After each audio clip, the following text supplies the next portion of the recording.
Hey there, Cheesemeisters, and welcome back to the Peach Pod. That would have been What I Like About You by the Romantics. That was playing at the beach when Brenda and Donna were doing their tanning and turning and flipping and sunscreening and burning. Yep. So, important safety tip. Thanks, Egon. Yeah. It was important to switch to that 25 SPF. I'm a 50, by the way. What SPF are you? So I'm a 15 in the off seasons, and then like 25 or 30. Oh, jeez. You were darker complected than I am. Just slightly. I mean, it doesn't take much to be more than me, but it's a whole other conversation. But it is so weird how my immediate family and I tan, because Ashley is probably like you, and is a 50. Mom and Dad could tan.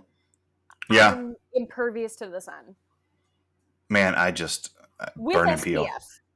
I am pale like bucket, is what I am. Borderline translucent. It's rough. But I'm not the whitest person I'm related to. One of my cousins on my dad's side is paler than I am. Oh, so wow. I know. It's tough for her. She just doesn't go to the pool. It's sort of that's a shame. Sort of the default setting, I think. So that was, we got off on an SPF conversation there. So before we get into season 2, episode 4, Anaconda, which originally aired on August 1st, 1991, is there anything that we need to touch on from Summer Storm that we might have forgotten? Not that I can think of. Alrighty. I can't really think of anything either, although there are some things that I do want to... I think I have some thoughts about what this episode is really about that relate back to Summer Storm a little bit. So yeah, I think we can get there. I think anything that could relate back to it is going to be throughout the episode we discussed today. Yeah, I think that's probably right. So what is Anaconda about, other than being apparently a heinous card game? It's a song. That's true. It's a movie. Yes, I think with J-Lo. Okay, it is. For those desperate to know, it's Jon Voight, J-Lo, Eric Stoltz, Ice Cube, Jonathan Hyde, Owen Wilson. Wow. Kari Wurr. We could watch this movie. Oh, good grief. Okay. If we wanted to watch Anaconda, we totally could, because Kari Wurr is in it, and you don't know who she plays. I don't know who that is. You'll meet her a little bit later. Danny Trejo's in it. Well, then I'm in. Holy fuck. Okay. Frank Welker is in this as the Anaconda voice. Does the snake talk in the movie? Does the Anaconda talk? Now. I feel like... oh, man. I had a whole different idea of where we should go. What's that? I was like, is this Chamber of Secrets? I mean, it might be. Weird. Yeah, I had other thoughts about what we could watch, and I kind of would rather watch Rounders with this movie. Have you seen Rounders? No. No. Rounders is actually good. It's a poker movie. Okay. It's got your boys Matt Damon and Ed Norton in it. I love Ed plus, it has Malkovich doing the greatest Russian accent. All right, so you know how everybody, you know how Leslie has her little dog Ember? Yes. It sometimes makes an appearance in the background of the show. I have a 12-year-old angry at dying in Fortnite. So that groan and pounding you heard in the background was someone who died in Fortnite. You know what? When we died playing Oregon Trail, we had a lot more dignity. So he needs to step up. I don't know if you have more dignity when you die of dysentery than when you get capped, all bussin', no cap. What I don't know. There's words that are used in this that I don't understand. Sniped and so forth. But Anyway. So much has happened in only the 6 minutes we've been recording. This is going to be a weird one, guys. I don't know. It is. But it's kind of a weird episode. So yeah. I'm okay with that. Yeah. So, what I really just want to take this opportunity to say, give this man his money, and leave you with that for John Malkovich with a Russian accent. It's amazing. Oh, good grief. Dude is in a different movie than everybody else, and it's kind of the greatest thing you've ever seen. I still don't know how to feel about him as an actor. Like, I can't wrap my head around him playing Valmont in Dangerous Liaisons. But it's a choice they made, and I'm like, I'll believe it, I guess. Sure. I don't know. Teddy KGB, give this man his money. Love it. It's so weird. All right. Well, I don't know how we're going to figure out how to watch both Rounders and Anaconda, but we may have to. From work. I don't know. The fact that this snake maybe talks is intriguing to me. I know. And you know what's going to happen is we'll put this thing on, and the snake will be like, "Brah," and I'm like, "Oh, it only did that." Yeah, I want more snake noises. I want like a whole ass conversation with this snake. Yes. But here we are. So in this episode, Steve talks Brandon into opening up the Beverly Hills Beach Club after dark so that they can have a poker game with David and a couple of randos. And then Dylan is in financial straits because his dad being in prison and his account's frozen, and it's whatever finance money situation that is happening.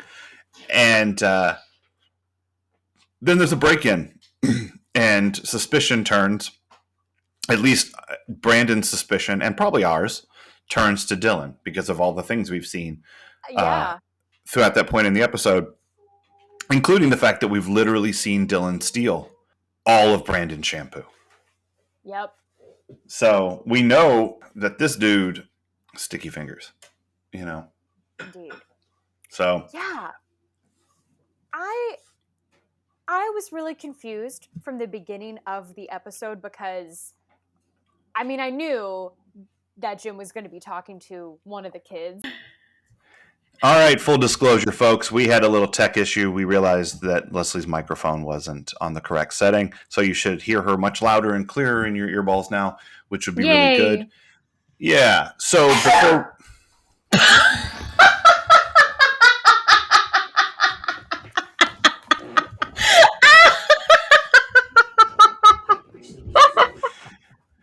Hey guys, that was Liam. He sneezed again. Oh, and then Leslie snorted. We're in trouble today, kids.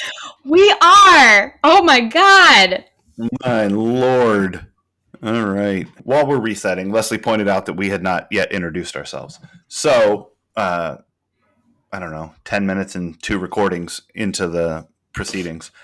I am Jeff. I am the real Ross Weinerblat. And joining me on the other end of the internet is my host. I'm Leslie, and I'd rather stay in and read. Oh, so pensive. Yep. All right, so we know we're talking about Anaconda. We've introduced ourselves. Your microphone's better. Yep. We talked about SPF. We talked about talking snake movies. Fuck, I did my Teddy KGB impression. We did a lot. We really did.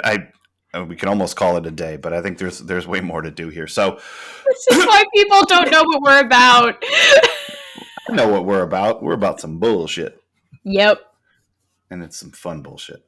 It is. So what were you saying about, because I had the same thought too, but you wanted to talk about the beginning of the episode where Jim is lecturing a chair. Yeah, Jim is lecturing a chair. There's clearly a non-adult in the chair. And when they show Dylan... Okay, this is where I'm confused. I was confused on 2 things. One, didn't know Dylan was still going to be their ward. I should have seen this coming. Right. considering how we talked about last week, how it's a great I'm sorry, let me start over. Putting characters in the same space together, say having friends, having high school boyfriends, girlfriends living with you, Right. is a great tool on film because then you can have characters together. Right. Forcing different pairs, interactions, things like that. Exactly. So I should have seen that coming, but I didn't. Right. And then the other thing that left me confused even more so is why is all of Jack McKay's shit falling on Dylan? Why is Dylan in so much trouble? It's a good question, and I don't know that there's an answer that has been given or will be given, but I think broad strokes it's this. Jack is accused of many financial crimes. So all of his accounts have been frozen. Okay. And that's what Dylan has been living off of, was Jack's money, Jack's accounts, Jack's credit cards. And so all of that stuff gets shut down. And now Dylan doesn't have I don't think he has a place to live. Maybe he does. I don't know where he's living. At this point, other than Castle Walsh, I don't know where Dylan's living. And he doesn't have any credit cards anymore. So he's broke. And the provisions, like as I think Jim and Dylan talked about it last week, had to do with him reaching out to his mom. And she was supposed to take care of him. And although why Dylan's mom isn't reaching out to him, I don't know. Maybe because he doesn't have a phone. Although I figure like there's got to be a way she could have found him if she wanted to. Right? Yeah. So, we haven't met Iris yet. Iris is a special little flower. Okay. That we'll be introduced to at some point. But I think that's what it is. And, Jim is giving Dylan you need to do this. Like you're financially in trouble if you don't do this. But then he says that he tells Dylan he thinks he has a moral obligation. Yeah. Which I don't understand at all. Like he has a moral obligation to get money for himself. Yeah. Jim takes some weird turns this episode. That being one, like, where's the moral obligation? And again, he's a kid. Right. Like, people should be looking out for him. Part of his problem is the fact that he feels like he's so alone and has to take care of himself. And it's like, this is a recipe for disaster. This is probably why he's an alcoholic. Right. And he's pushing back against anyone taking care of him. Right? Yeah. Like, Cindy offers him money. Donna offers to pay for the movie. Brandon tries to keep Dylan out of the poker club for Dylan's own good after Dylan tells him that it's for his own good. But yet Dylan doesn't want anybody taking care of him. He wants to be, I don't know. It's weird to say independent because he has no job. Like he's only independent because his dad is rich. Yeah. I think I could be projecting, but I have a feeling he fears being a burden on people since his family has more or less abandoned him. That seems right. And I feel like not necessarily just with people who have fears of being a burden, but also he's a kid. I feel like the adults shouldn't be giving him an option. Be like, no, we are going to give you some money. Right. Your parents can owe us. Or we can apply for government help. Right. I don't know. Like as a foster child, perhaps. Like there are so many options, but again, this is us reading deeper into what the writers wanted to do. Maybe, but like I think there's a shift in what the writers want to do, and I think we've seen it a little bit, but I want to talk about that a little bit later. Okay. I do think that there's a little bit of like maybe the moral obligation that Jim sees is tied up in Jim's weird money bullshit, because Jim thinks he has a moral obligation to make money, to work hard and make money. And he's instilled that in Brandon. You have a moral obligation to work hard and make money. And So maybe that's what he means by moral obligation. Just you have a moral obligation to do what is needed to take care of yourself.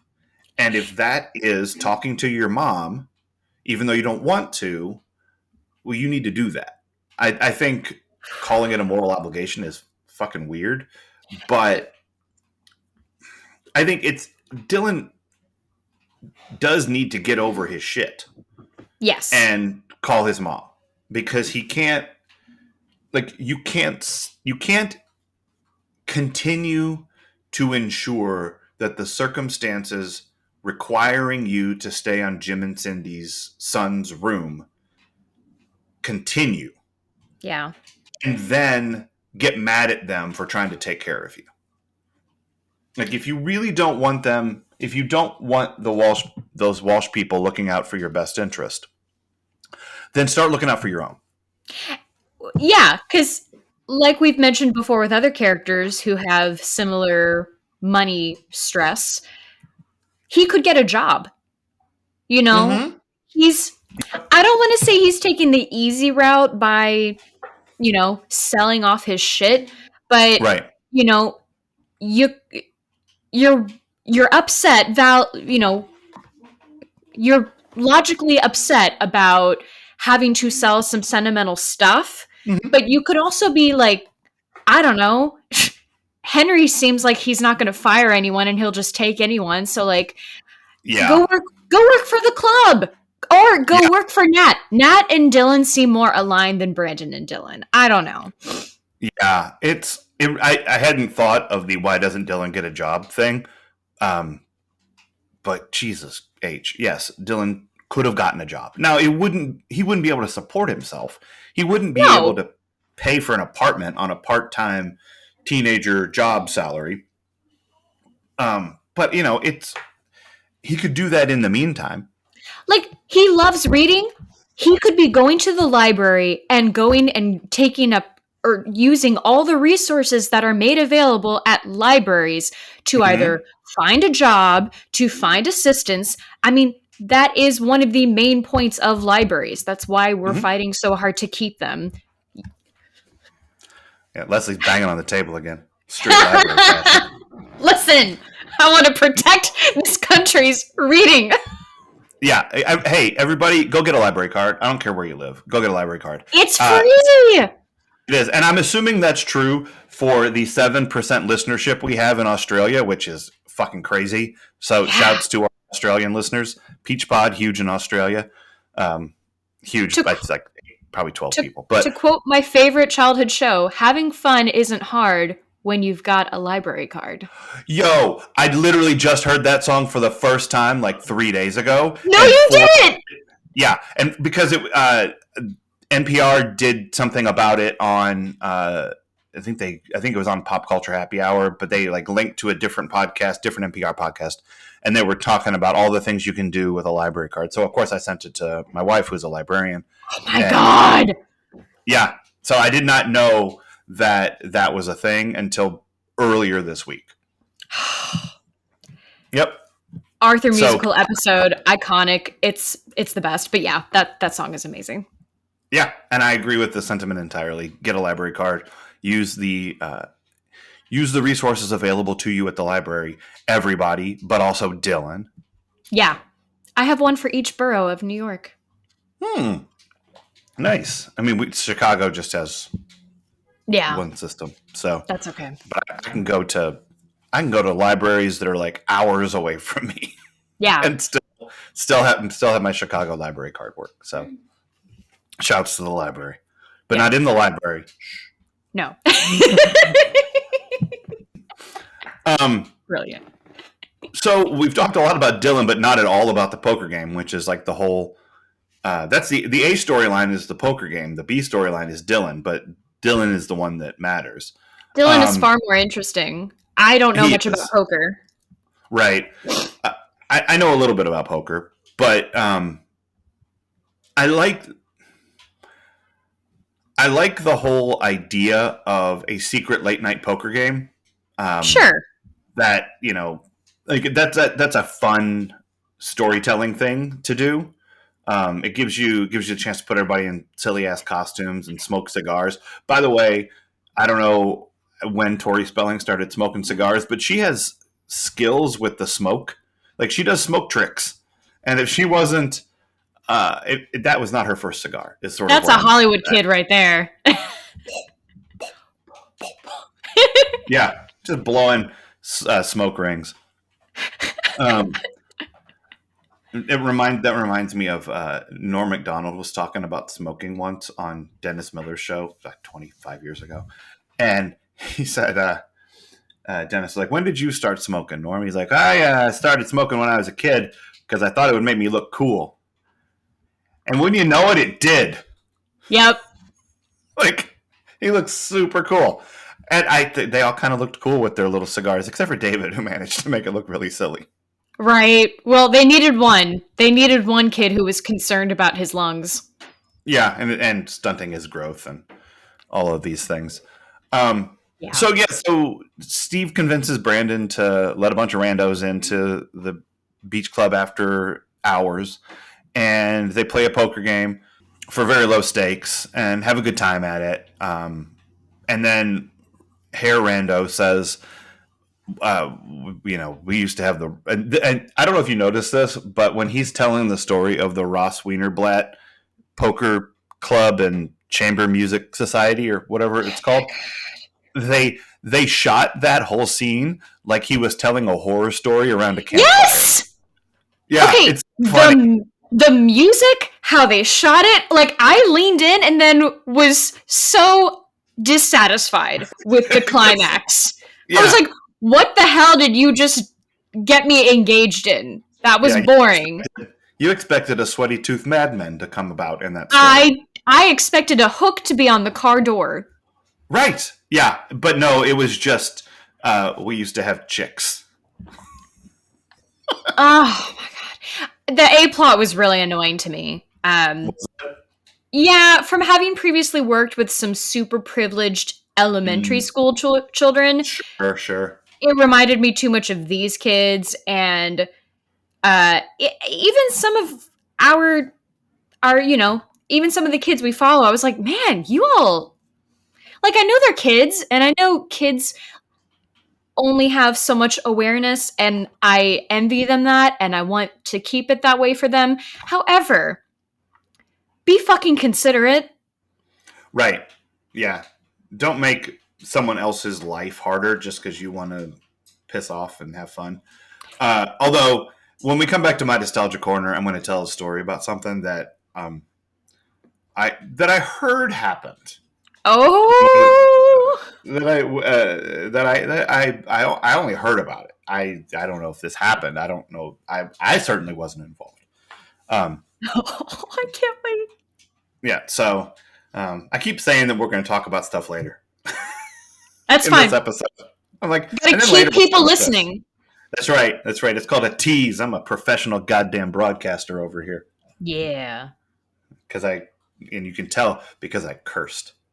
Oh yeah. That's what it means. So was it?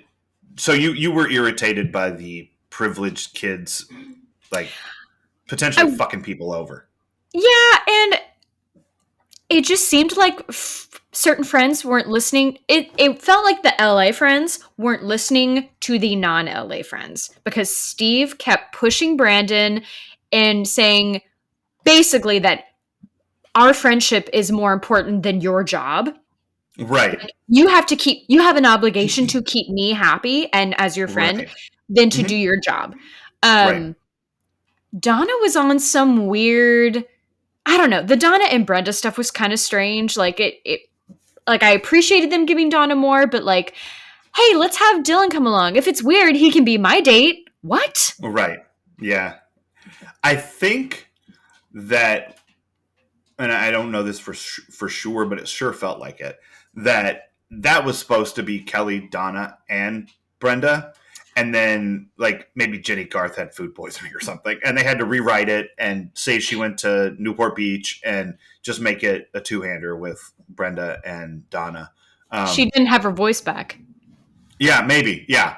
From the beginning of the summer, it comes and goes. Just went. And she just wasn't in the episode at all. So I think that it was probably something like that. Yeah.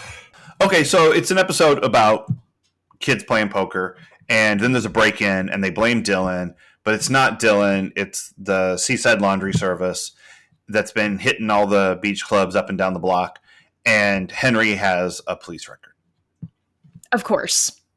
That's the episode. Henry did talk to someone who wasn't Brandon, though. Oh my God, you're right. Yeah, he talked to Steve and he talked to the police. So he also talked Henry. to Dylan. Did he? When did he talk to Dylan? He said he called Dylan. Oh, he said he called him. Yeah. That's true. Yep. So Henry getting to branch out, talk to more people than just Brandon. So good for him. And getting to wear a pink shirt. I know. That's because he's a manager. I think you get to, every now and again when you're a manager, you get to wear a pink shirt. It's like Pink Shirt Fridays or something. When they showed the club, Walter watched the episode with me last night. He went, "I'm sorry, is this Barbie?" Oh, yeah. And I was like, I wish. I wish this was Barbie. Yeah, it definitely has the pastels. It's got the color scheme of Barbie for sure. I guess, what is this episode really about then? I have a couple of thoughts, but do you have any? This one was hard to wrap my head around.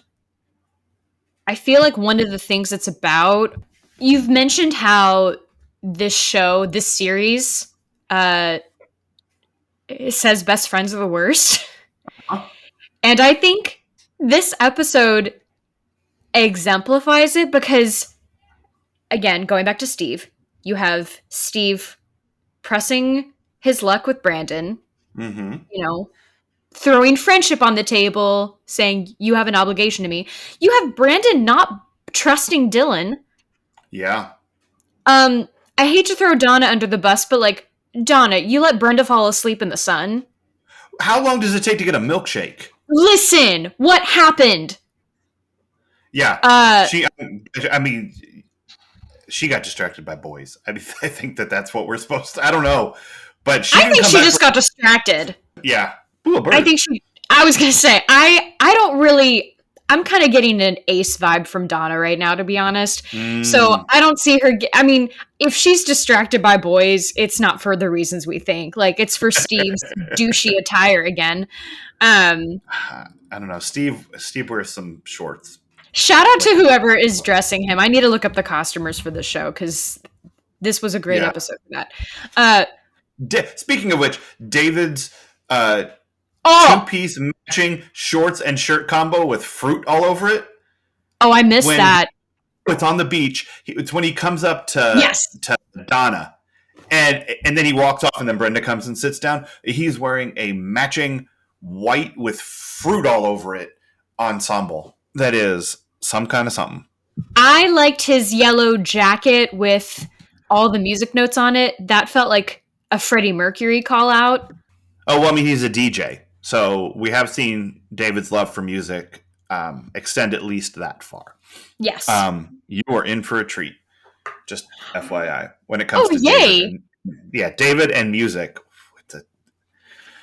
God love it. The boy loves to dance. He really does. I think you may come to find out that he's the best dancer at West Beverly. I believe it. Yeah. So, yeah. And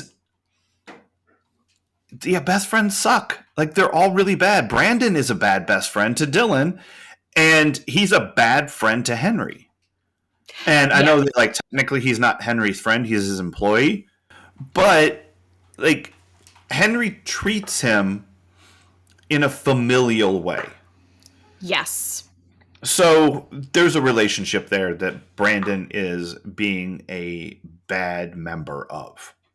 Yes. So I think this episode is definitely one more example of how best friends are the worst. And, as Adam Carolla said, you don't have best friends. You just have assholes who happen to live near you. And that is Brandon does. None of these people have best friends. They just have assholes who happen to go to the same school as them. Yep. And so, they're all terrible. I think, and you mentioned it a little bit, but I think one of the things that this episode is about is trust. Yes. And trust that is not given when it should be, and trust that is given when it shouldn't be.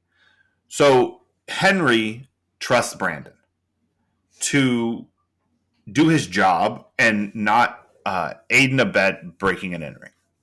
It's a low bar to clear that Brandon trips over.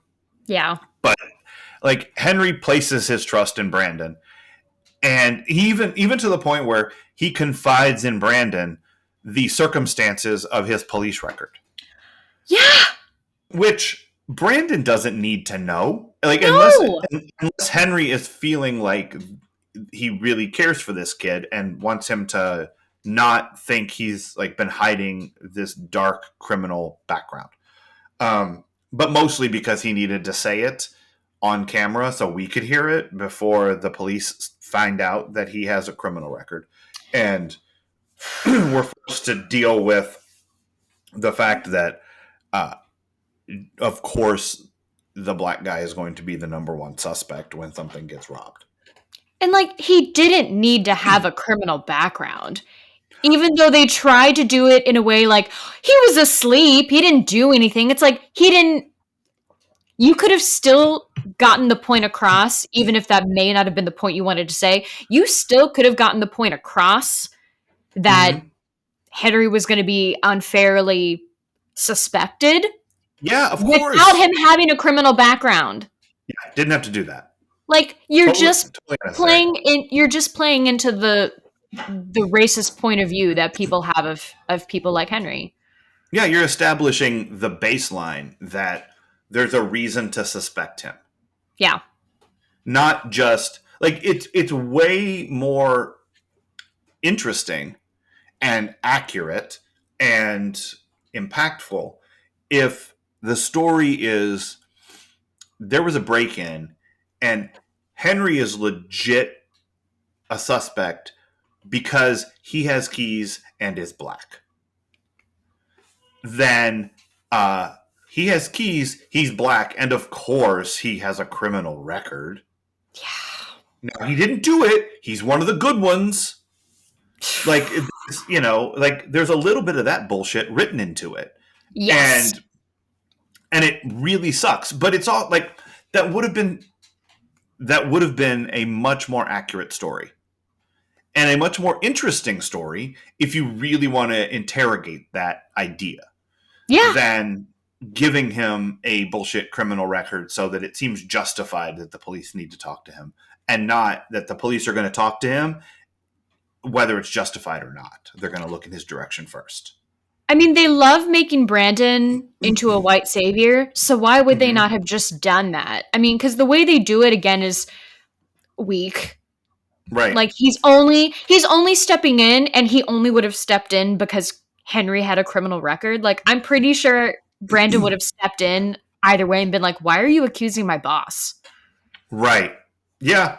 I mean, why are you accusing my boss? Why don't you accuse my best friend? Right? Yeah. It's, I mean, in the end, that, like, I think you're right. I think Brandon would have done that. Like, that's who we've been shown that he is. But it would have taken him a while to get there. And it's possible that Henry would get worked over Jack Bauer style in the meantime. Oof. While Brandon, like, hemmed and hawed about whether to turn in the person that he actually for real thought did it. Yeah. Like, it's... And I don't know what Brandon... Like... This job is a stupid thing for Brandon to, like, try to protect people over. Because it's going to end in, like, 3 weeks anyway when he goes back to school. It's a part-time summer job. Why are you attaching so much import to it? Like, not even so much import, but an inconsistent level of import. Because he doesn't care about it enough that he lets people come in on multiple occasions to play poker after the place is closed. Even after he knows that it's a problem for Henry. Because after the first time, Henry says, this could be a problem for me if this happens. What if someone trips and falls? Henry's not even thinking about people stealing stuff. He's thinking about liability concerns. Yes! Which is realistic. You should do that if you're in charge of a place. Especially a place with a bunch of rich people's kids who will sue you just as soon as look at you. Yep. So he's already told Brandon, this is bad for me. And Brandon does it again. Because he cares more about Steve and the idea of whatever this Ross Weinerblat bullshit is than he does about Henry. And then when he's pretty sure Dylan did this, he still doesn't come forward right away. No. Because he's protecting himself, he's protecting Steve, he's protecting David, he's protecting the rando, Steve's cousin who never speaks, and the hair rando, and the two chicks. Yeah. You know, he's protecting all of those people and Dylan, who he thinks did it again, and not Henry. So Brandon, this is back to that, like, does Brandon always have to do it wrong first before he does it right? And I mean, kinda. Yeah. Well, and I don't know where to go with this, but I thought it was odd when Henry, at the end of the episode, looked at Brandon and was like, there may still be a decent kid in there yet. I'm like, you hired this kid. Uh-huh. You must have thought he was decent. And, like, other than making typical, maybe not typical, but, like, making semi-typical teenage mistakes, you know, hitting on a coworker, yelling at a patron, Mm-hmm. And now having an after hours poker game. Like, you must think he's decent enough to keep, because you do have the power to fire him. And also, like, in spite of those things, like, he's still a decent worker. Right. Like, he's clearly, I think this is, I think one of the things this episode might be about is, why doesn't Henry fire Brandon?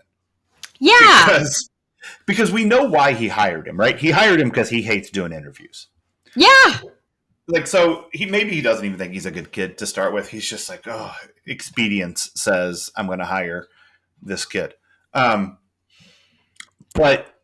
he immediately. So here's what Brandon has done since starting work at the beach club 4 weeks ago. He accepted the job and then tried to hit pause for a week before coming back and actually starting the job. Then he got involved in a relationship with a coworker, which, you know, summer fling, not a problem, except for she's older than he is, so problem from her point of view. Yeah. But, like, he messes in the lives of a patron and an employee. And also, not for nothing, but why isn't Henry talking to Sandy? Like, he knows that she's got to be involved with this guy. It's been a while, and she walks around the beach club wearing a dress to go out to a nightclub. Like, why are you wearing that at the beach club, Sandy? Yeah. Are you dating Jerry Rattinger? That might not be a great idea. Right. You know, anyway, I don't want to reinterrogate the activities of the party fish episode. But yeah. And then in this episode, like, Brandon, like, betrays his trust multiple times and breaks into the club, or he doesn't break in, but he allows others to enter. You know, he's the inside man for some malfeasance. And then, like, he sits on this information for longer than he should. Yeah. That they were there, and he thinks maybe his friend might have done this because it's easier to let Henry hang. And Henry's like, you know what? Like, when I tell you that I'm watching Young and the Restless, you at least let me pause it before you bring me your bullshit. Mm-hmm. Like, that's and Brandon, I guess, is a good worker because, as discussed, he shows up like crack of dawn, first one there in the morning, and is trusted to lock the whole place up at night. I guess it seems like a big responsibility for a teenage summer employee, but also it sounds like a dumb responsibility for a teenage employee. It does, but like I don't know if there's any other full-time employees at this joint but Henry. And Henry Yeah. should not have to open and close every night. Like that's a recipe for burnout. Yeah. So I don't want that for Henry. But I don't know why you think Brandon's the guy based on everything he's done since you've met him. Yeah. But here we are. Brandon still has a job. This is twice he's come out onto the thing and said, "Are you firing me for what I did this week?" Yeah. That's amazing. Like, it also doesn't make Brandon look good, the fact that he has towed the line so many times with Henry, but did we see him toe the line that many times with Nat? Not yet, but it's coming, I'm sure. Yeah, I mean, I don't know. I don't know that he's ever going to treat Nat the way that he treats Henry. He better not burn down the peach pit. Yeah, no shit. No, we don't. We definitely don't want to burn down the peach pit.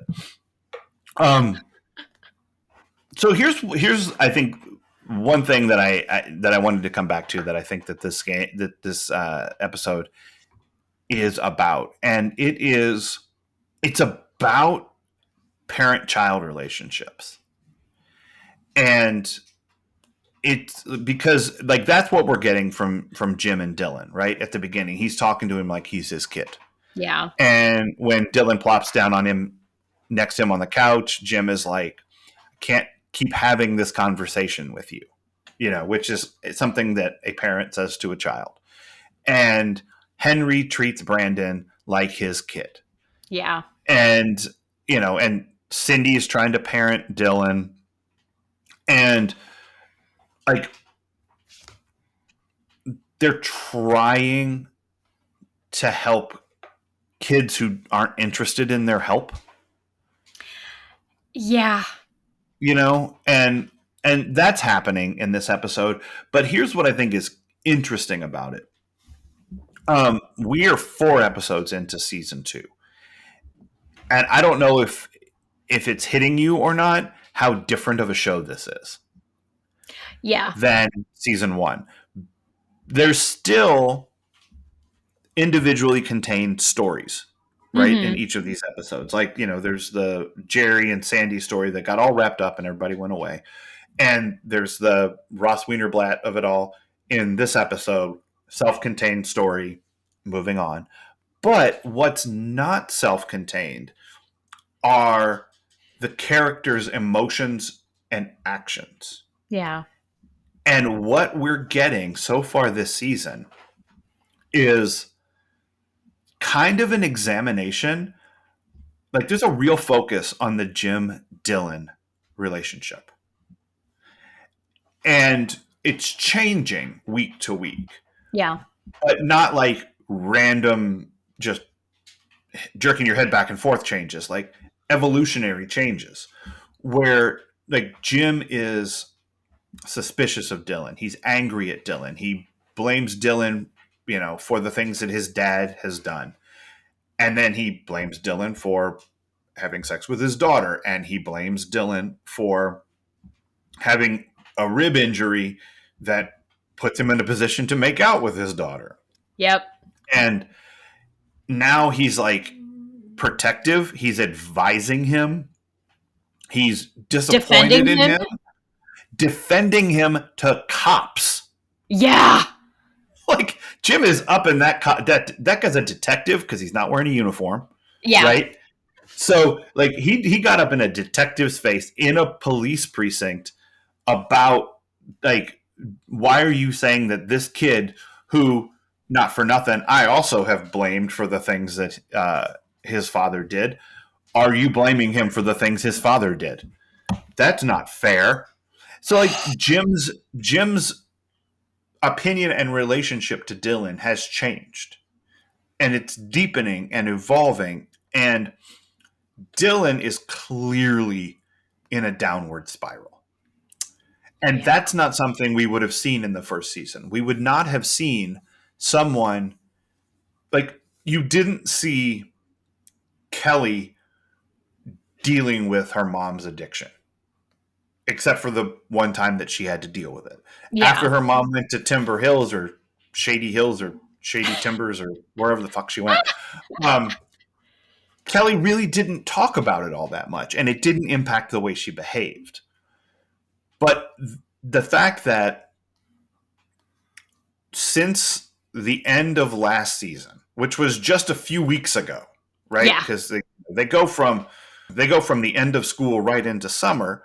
So Dylan went from my girlfriend is moving away to my girlfriend is staying to my girlfriend might be pregnant to my girlfriend dumped me to my dad's in prison to I was in a life-threatening surfing accident, which physically injured me, to now I'm living in my ex-girlfriend's house, to now I need to talk to my mom, who I have not seen since I was 7, to I'm broke, to I'm pawning off my memories, to I have to request help when I don't want it, to I'm gonna have to go see my mom. That is 12 things that he has dealt with that are all heavy and follow one from another. This is a serialized show with characters who have growth and change. And that's a much different show than the one where Brenda became a stand-up comedian for a week. Yep. Lived on her own, experienced adult life. And came on back. Yep. Yeah. So, like, I think what we're seeing, and again, and I know where this season goes, but I haven't thought about it in these ways. But so far, what we have seen is a focus and evolution on the relationship between Jim and Dylan, which is interesting. Yeah. Like, as a storytelling choice, like, you could keep it with the kids.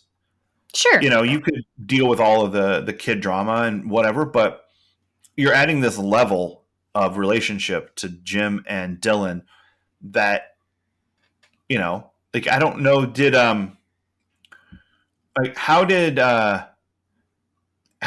Mr. and Mrs. Leary, like, did they give Jen and Joey like a shit ton of life advice and get up in their business? I don't remember.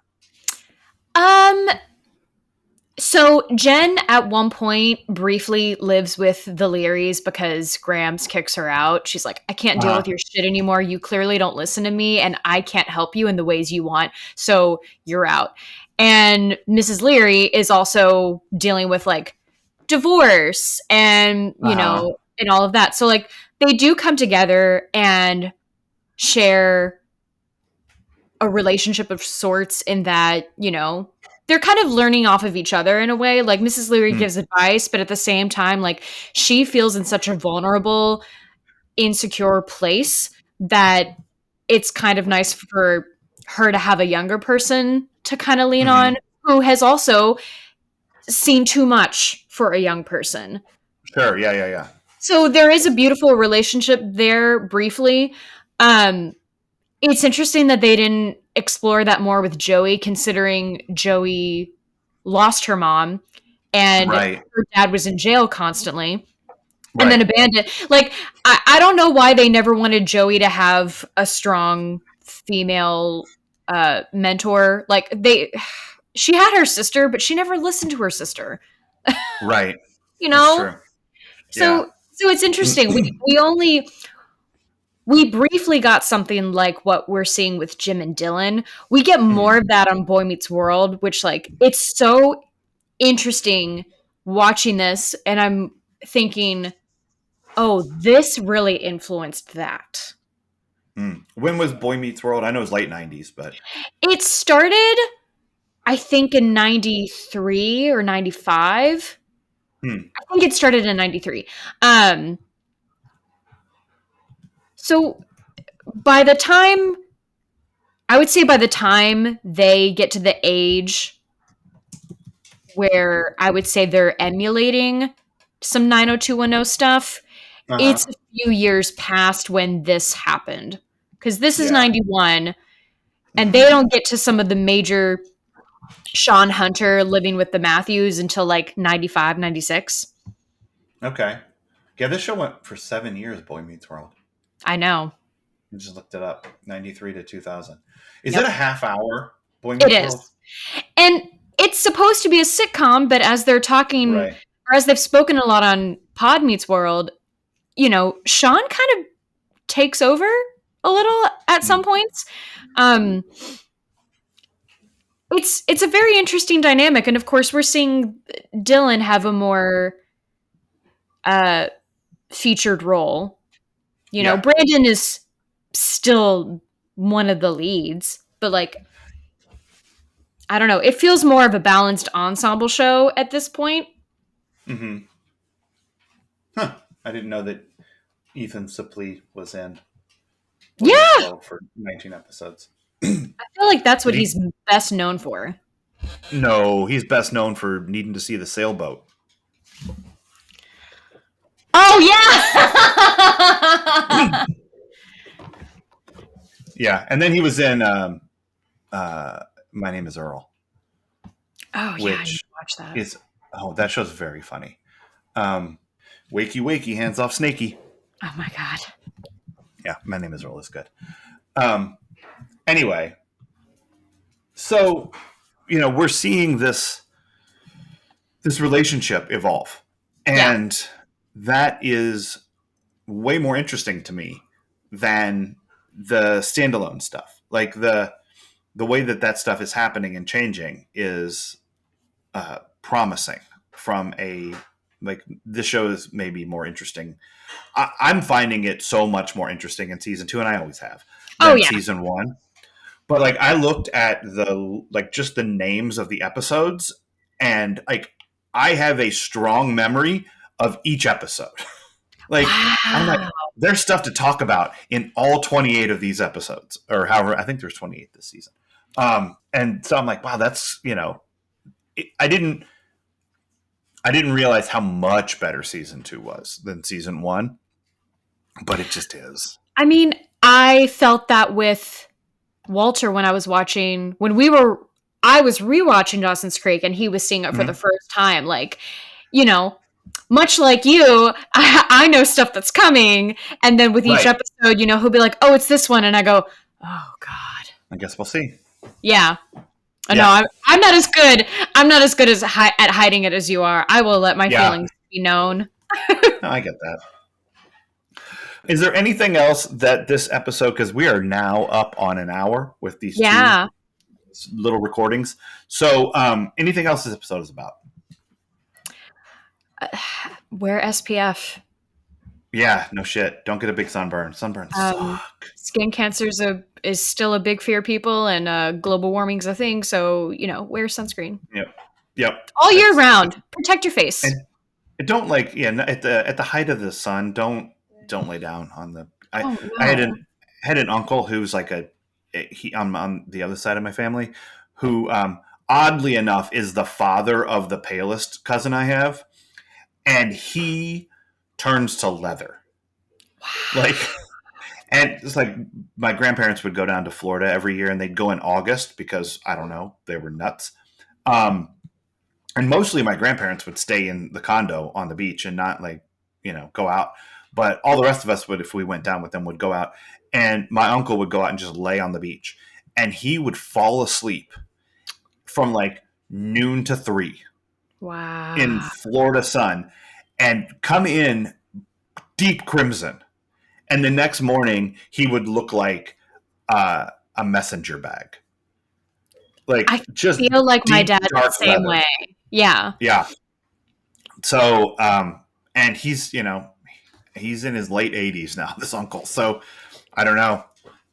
I guess some people can sleep on the beach. I'm not one of them.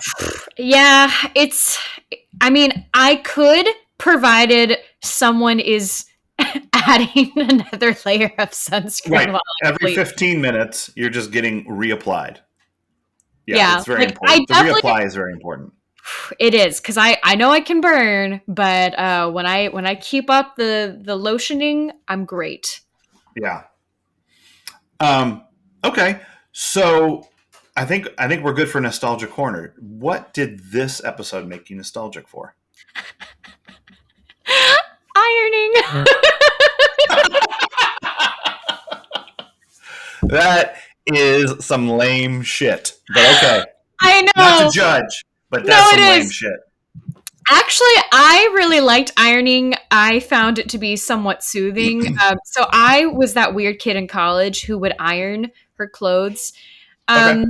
I mean, I had singing Hoosiers road shows and auditions. So like, and also I really like dressing up. You know, kids wearing pajamas to class makes me so sad. But you do you. You learn how you learn. I learn when I'm well dressed.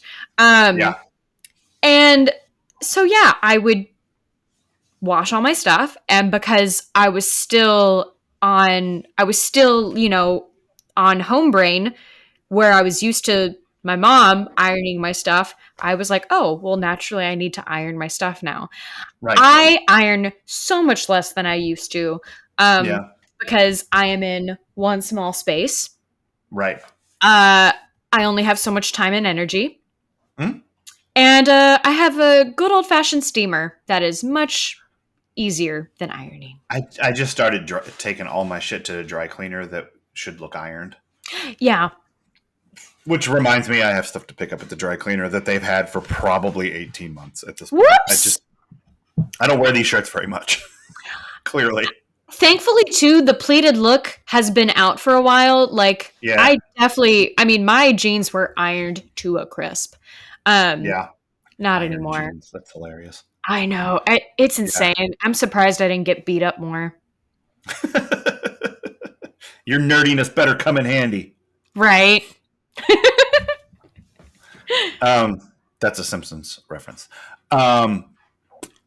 So the thing that this makes me nostalgic for is a story I heard, let's say, about kids in my high school who would, on occasion, sneak onto the football field, at night and just like fuck around, turn on the scoreboard, run away.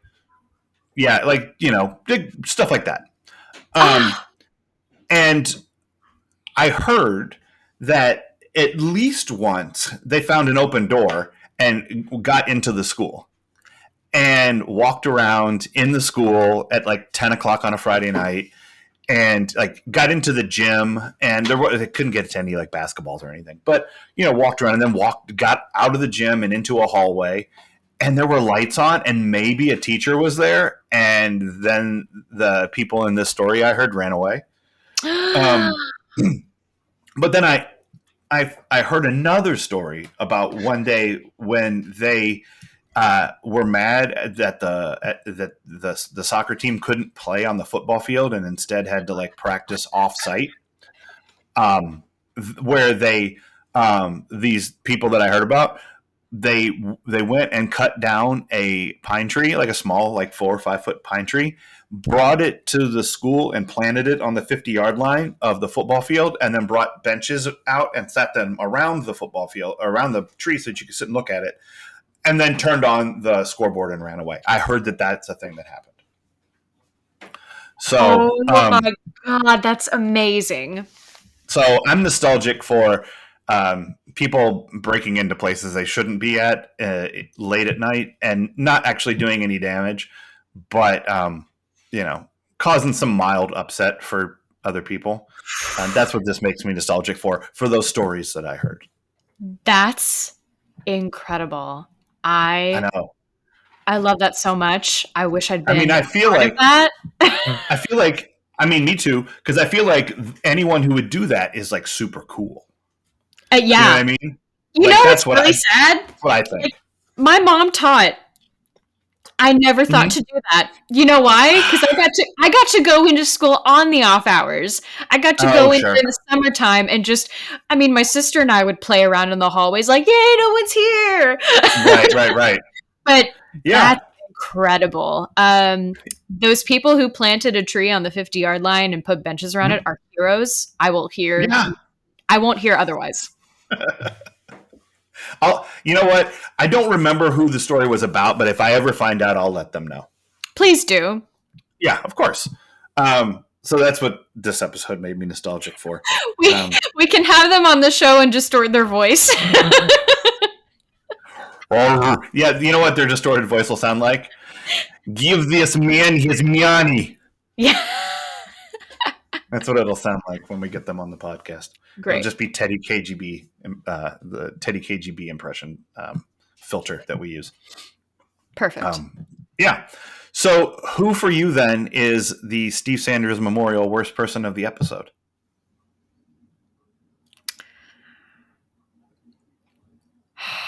I'm going to say Steve, just because of like his peer. It's a close call between Steve and Brandon, but yeah, Steve was really being an extra jerk for like, come on, man. Yeah, it's your job, but like, I'm your friend. Right. Fuck off. Oh, and then thinking it was funny that Henry was being pulled in for questioning and that, you know, shit had been stolen. Like, you privileged asshole. Get the fuck out of here. Every good thing you have is revoked. Yeah. Yeah, that was... You know who my mom is? I know. Oh, God. Yeah, no, Steve, like, dancing up to Brandon when Henry's going to get questioned is, like, super messed up. And do you know who my mom is like the most Steve thing that he could ever say in a police interrogation. Which, I'm sorry too, I don't think your mom is that big of a deal if she needed you to get connections with a friend's father. Like, right. I think we'll find that Samantha Sanders was quite the popular figure when her show was on. More important than the Foley girl? I think definitely more important than the Foley girl. Oh, okay. Yeah. Although we will see the Foley girl next week. I thought it was Farley girl. It is Farley girl. Well, you're the one who said Foley. I was going on. No, I said Farley. I misheard. Maxwell Foley. Yeah, there you go. Or Axel. God damn it, I did it Axel. again. I know. We can't say any names right today. This is a mess. But I think that maybe we did it. Wait, who's your worst person? Oh, shit. I didn't say, did I? No. Yeah, so we didn't do it. Revoked. I'm going with Brandon. I mean, it's Steve. It really is. It's Steve. But Brandon was such a shithead. And and I hesitate to absolve Brandon of his bad actions just because he does something right at the end. Yes. You know, like, I guess I'm a little bit like Henry. Like, I think I'll just be both for a while. You know? Like, I'm going to be royally ticked at you and then also grateful to you for, like, keeping me out of prison for some bullshit. Right. So, I think I'm just going to be both for a while when it comes to Brandon. And maybe for a while means, like, the entirety of the run. Hard to say. Until he goes back to Minnesota. Or wherever he goes to. Or wherever he goes. We don't know. I don't know. Yep. All right. So now did we do it? Yes. All right. We did it. Good job. Yay, us. Yay. We got through it. We did. I like Anaconda as an episode. That's what I find that with this season, there's just stuff that keeps happening. Yeah. And it moves things along and does things. So, and again, characters develop and grow. And we're going to continue to see character development and a little bit of that new pairing up some people so that they can do some interacting, starting with next week's episode. Yes. In what I used to think of as sort of the first bit of serialized storytelling in this show, but it's clearly not because, you know, Dylan has been having a progression of things and but it next week starts something that lasts and changes the dynamics of people on the show with one another for a long time. Maybe forever. So join us next week, Cheesemeisters, when we are going to watch season 2 episode 5, Play It Again, David. It's another movie reference in a title. like East Side Story or whatnot. So we have to watch But Casablanca? I bet we could figure out a way to connect Casablanca to Aaron Spelling. I don't think it would take too much trouble. Sweet. Yeah, so maybe. Play it again, David, next week. So until then, Cheesemeisters. Bye. Bye.